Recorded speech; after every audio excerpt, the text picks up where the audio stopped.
Hello दोस्तों, GPS computer academy में आपका स्वागत है। अब हम चैप्टर जो क्लास 12 के फास्ट ट्रैक रिवीजन में अपन पढ़ेंगे, जो importance of data, data understanding, ये अपने पॉइंट्स का नाम है कि भाई डेटा क्या होता है, डेटा क्या होता है। अब इसमें अपन बात करते हैं कि डेटा क्या होता है। कोई भी जो इन्फॉर्मेशन होती है, information fact, image, video, audio, graphics, ये सब अपने क्या होते हैं, डेटा होता है। यानी कोई भी इंफॉर्मेशन हो, फैक्ट हो, इमेज हो, वीडियो हो, ऑडियो हो, ग्राफिक्स हो, ये सब अपने क्या होते हैं, डेटा होता है। यानी जिसका यूज लेते हुए मैं कोई ना कोई डिसीजन लूँगा, जिसका यूज लेते हुए अपन क्या लेते हैं, यूज एंड मेक डिसीजन, तो उसको अपन क्या बोलते हैं, डेटा। यानी मैं ऐसे बोलूँ, डेटा इंफॉर्मेशन का एक प्रारूप है जिसका प्रयोग करते हुए डिसीजंस लिए जाते हैं। अब डेटा है वो कई प्रकार के होते हैं, टाइप्स ऑफ डेटा। अब ये होता है स्ट्रक्चर्ड डेटा, और दूसरा होता है अनस्ट्रक्चर्ड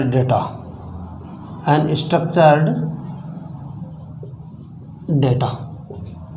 यानी डेटा क्या होता है, कोई भी इंफॉर्मेशन का प्रारूप जिसका यूज लेते हुए हम भविष्य में कोई प्लानिंग करें, तो उसको यूज लेते हुए अपन क्या यूज लेते हैं, डेटा का। डेटा है वो दो प्रकार के होते हैं, स्ट्रक्चर्ड और अनस्ट्रक्चर्ड। तो यानी स्ट्रक्चर्ड डेटा क्या होता है, ऐसे डाटा जिनका फॉर्मेट फिक्स होता है, या एक प्रारूप होता है, उसको अपन क्या बोल देते हैं, स्ट्रक्चर्ड डेटा। और जिनका प्रारूप कोई फिक्स नहीं हो, उसको अपन बोल देते हैं अनस्ट्रक्चर्ड डेटा।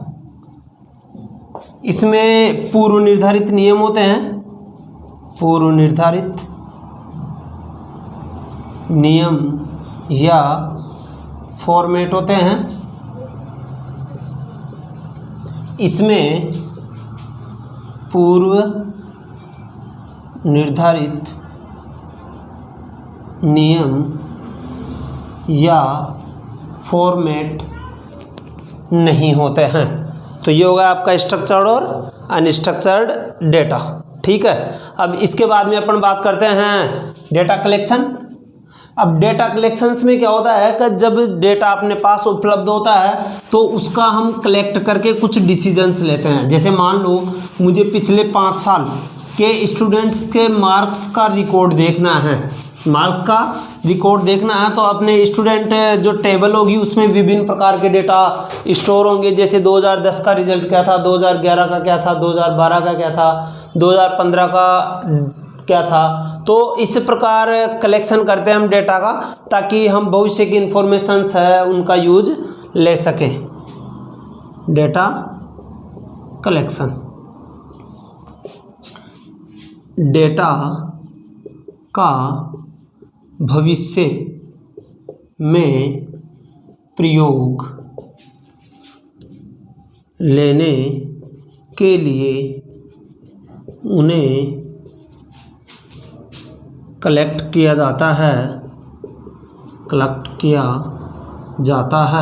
अब देखो, डेटा को कलेक्ट करने के कई माध्यम हो सकते हैं। जैसे मैं पुराने रिकॉर्ड से उठा लूँ, या फिर किसी से इंटरव्यू लेके अपन डेटा का कलेक्शन करें, किसी बुक में से रीड करके इंफॉर्मेशंस को कलेक्ट करें, या किसी फाइल में उपस्थित डेटा है उसको इंपोर्ट कर लें। ये सब आपके डेटा कलेक्शंस का माध्यम है।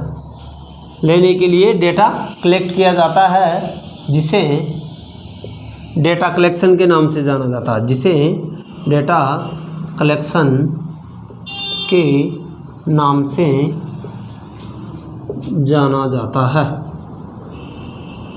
जाना जाता है। अब इसके कई मेथड्स होते हैं डेटा कलेक्शंस के। अब अपना नेक्स्ट जो पॉइंट है उसको अपन बात करते हैं डेटा स्टोरेज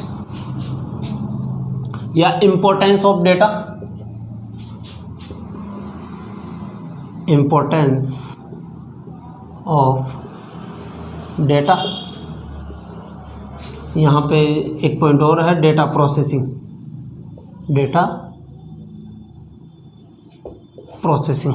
अब इम्पोर्टेंस ऑफ डेटा यानी डेटा का प्रयोग कहाँ पे किया जाता है। सपोज अपने पास डेटा अगर नहीं होता, कोविड-19 है उसकी अगर अपन बात करते हैं, अपने पास डेटा नहीं होता तो हम कैसे पता लगाते कि भाई कितने एज के कितने कैंडिडेट्स हैं, उस हिसाब से वैक्सीन मंगवाते, परचेज करते, सेल्स करते, फिर हॉस्पिटल तक उनको पहुंचाते, उनका जो एक्सपेंसेज हुआ है वो कितना हुआ है, कितने आपके जो वैक्सीन है वो डैमेज हुई है, वो सब किसकी वजह से हुई है, आपके डेटा की वजह से। अब अपने को उससे पता लगाता है कि भाई डेटा कितना आवश्यक है। अगर हमें ये पता नहीं होता, हमारे पास डेटा नहीं होता कि भाई इम्पोर्टेंस आपके डेटा की नहीं होती कि भाई डेटा कितना अवेलेबल है कितना नहीं है, तो बिना इम्पोर्टेंस के अपन कैसे काम करते। तो इसलिए कोई भी जो डेटा है उसका इम्पोर्टेंस अवश्य होता है, उसी के आधार पर हम डिसीजन लेते हैं कि भाई किस प्रकार का डेटा है वो क्या होगा। किसी भी निर्णय तक पहुंचने में डेटा का विशेष भूमिका का होती है, जिसके आधार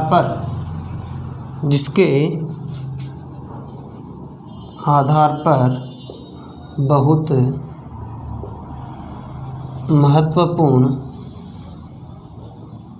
महत्वपूर्ण निर्णय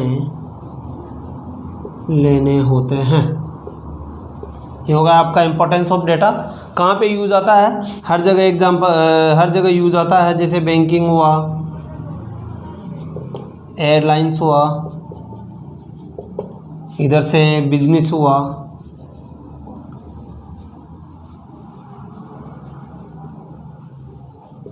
इधर से स्कूल हुआ, कॉलेज हुआ, यूनिवर्सिटी हुई, एजुकेशन, मेडिकल, इनमें अपन डेटा का यूज लेते हैं। अपन बात करते हैं नेक्स्ट है डेटा प्रोसेसिंग। बट डेटा का हम स्टोरेज करेंगे, फिर उस पर क्या करेंगे, प्रोसेस करेंगे, कुछ जो भाग है उसके डेटा में परफॉर्म करेंगे, तो उस प्रक्रिया को अपन क्या बोल देते हैं, डेटा प्रोसेसिंग। Data processing. जब अपने पास डेटा उपलब्ध होता है तो उसका अपन यूज लेके उस पर कुछ एक्टिविटी परफॉर्म करके कुछ परिणाम प्राप्त करते हैं, और उनके आधार पर हम पता लगाते हैं कि भाई किस प्रोसेस का क्या परिणाम हुआ, तो उसको अपन क्या बोलते हैं, डेटा प्रोसेसिंग। डेटा प्रोसेसिंग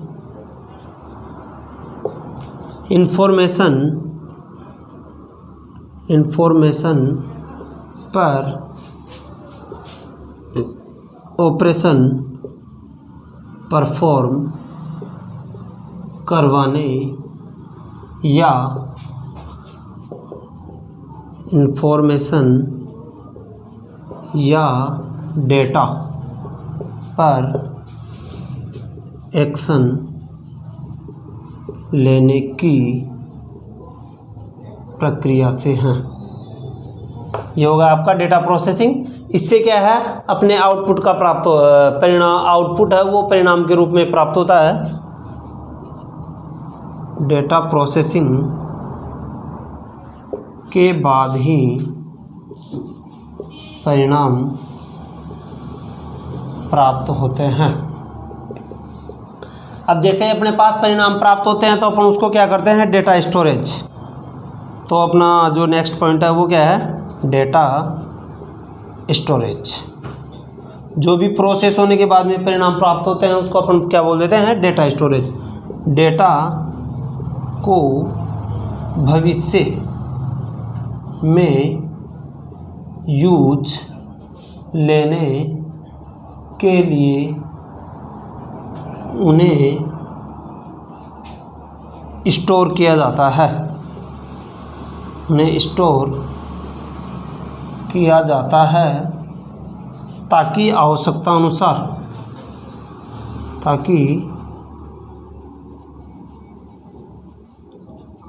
अनुसार प्रयोग में लिया जा सके और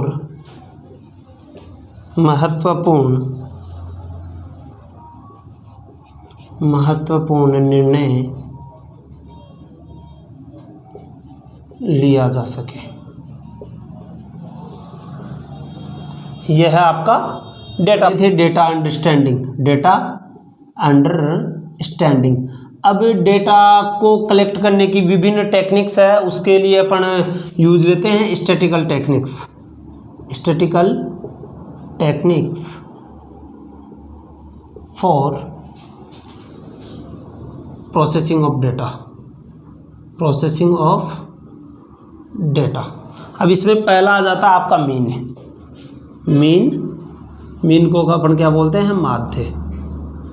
अब इसका जो फॉर्मूला होता है अपना पास क्या, सिग्मा fx अपॉन n या सिग्मा f अपॉन n, इस टाइप में फॉर्मूला चलता है। ये गणित का थोड़ी उस टाइप की प्रक्रिया है, तो थोड़ा हम इसको फास्ट पढ़ते हैं। मीन का मतलब है माध्य क्या करता है, ये AM अर्थमेटिक मीन भी बोलते हैं इसको, क्या बोलते हैं, अर्थमेटिक मीन।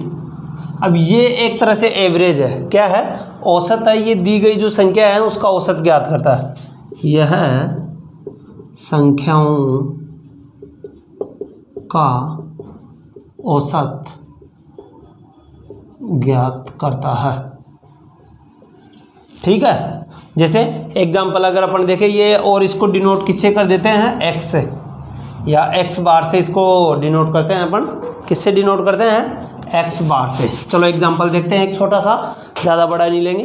जैसे सपोज एग्जाम्पल ये अपने पास कोई संख्या है 1, 5, 6, 8 और 10, तो इसका माध्य क्या होगा, मैं पहले इन सबको जोड़ूंगा, यानी मैं इस प्रकार इसका सिंबल है x का, तो 1 + 5 + 6 + 8 + 10, और इसमें जोड़ के कितनी संख्या है ये, 1 2 3 4 5 का मैं भाग दे दूंगा। जैसे 6 और 6 12, 12 और 8 20, 20 और 10 30। ये सपोज इसका टोटल कितना आ गया, 30। एक बार और काउंट कर लेता हूँ, 6 और 6 12, 12 और 8 20, 20 और 10 30। 30 में मैंने क्या दिया, 5 का भाग दिया, तो इसका जो मीन है वो कितना आ गया, 6 आ गया। ऐसे दूसरा अपना है मोड को अपन क्या बोलते हैं, बहुलक।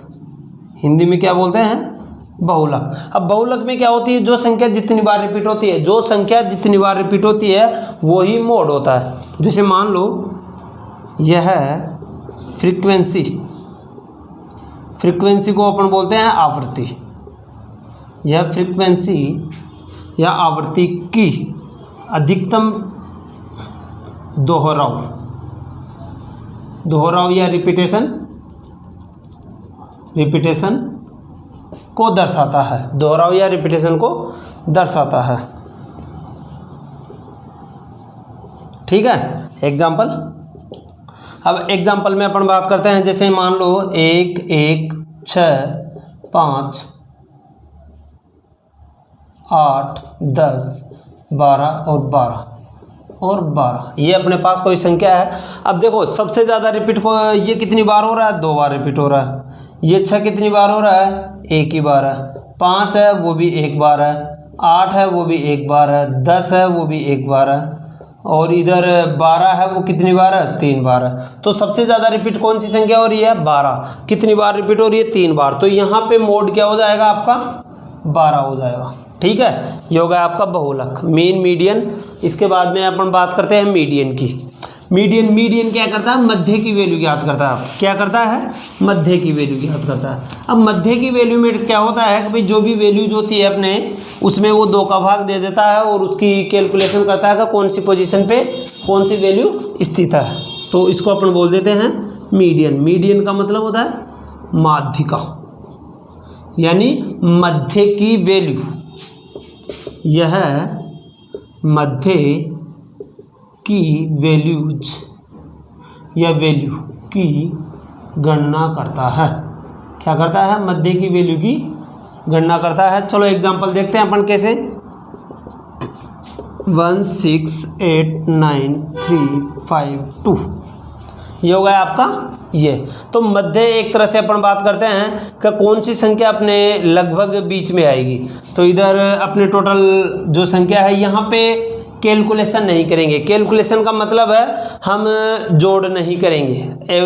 तो ये 1 और 6, 1 2 3 4 5 6 7, ठीक है, टोटल कितना है 7। अब 7 में मैं 2 का भाग देता हूँ तो रिजल्ट कितना आ जाता है 3.5। यानी मैं ऐसी संख्या बोलूँ कि भाई आपकी जो बीच की संख्या है वो लगभग 4 के आसपास आएगी। क्या आएगी, 4 के आसपास आएगी। तो उसको अपन बोल देते हैं माध्यिका या मीडियन। तो अपना इसका जो रिजल्ट आया वो क्या है, अगर अपन इसको शॉर्ट करते हैं 1 2, इधर से 1 1 2 3 6 8 और 9, यही है, सॉरी 5 भी है इसमें।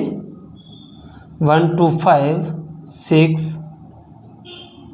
8 और 9, तो लगभग इनके बीच की जो संख्या है, इनके बीच की संख्या है माध्यिका, वो जो मीडियन है वो क्या आ जाएगा 4 हो जाएगा।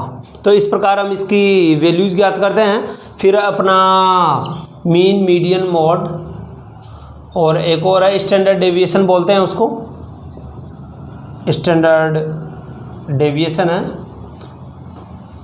फिर इसके बाद में रेंज आता है, रेंज। अब ये क्या है, काफ़ी बड़ा सवाल है, तो इसको अपन एक नेक्स्ट वीडियो में देखेंगे या कभी गणना करेंगे। और एग्जाम में कम भी आता है, इतना बड़ा सवाल नहीं आ पाता है क्योंकि ज़्यादा बड़े नंबर का तो ये अपने चैप्टर भी नहीं है। बट फिर भी अपन कुछ वैल्यू देख लेते हैं, कई थ्योरी में ये आ जाता है रेंज। तो रेंज क्या होता है, अधिकतम जो वैल्यू होती है, अधिकतम वैल्यू में से अधिकतम वैल्यू व न्यूनतम वैल्यू के अंतर को रेंज कहते हैं। क्या कहते हैं, रेंज। जैसे एग्जांपल, यानी मैं बोल दूँ highest value minus lowest value. H का मतलब हाईएस्ट और एल का मतलब लोवेस्ट। तो मैं ऐसे बोलूँ, सपोज कोई संख्या है 1 3 6 9 20 21 40, तो इसमें अधिकतम वैल्यू कौन सी है 21, माइनस सबसे कम वैल्यू कौन सी है 1, तो रेंज कितनी हो गई अपनी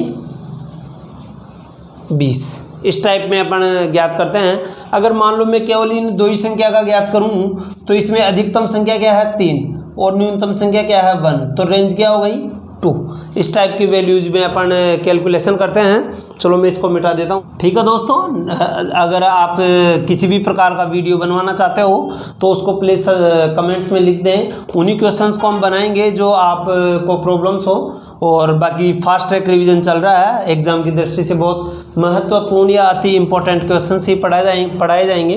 इसको सब्सक्राइब कर दीजिए, चैनल को प्लीज़ लाइक कर दीजिए। और आने वाले टाइम पे अपन इस पे टाइम पे कंप्यूटर में कौन कौन से स्कोप है क्या नहीं करना चाहिए, जॉब ओरिएंटेड कोर्स है, उन सब के भी वीडियो बनाएंगे और आपसे कमेंट्स में पूछेंगे कि भाई आपको किस टाइप पे कैरियर बनाना है कंप्यूटर में। उन सब के बारे में डिटेल से बताएंगे। मिलते हैं नेक्स्ट वीडियो के साथ। थैंक यू, धन्यवाद।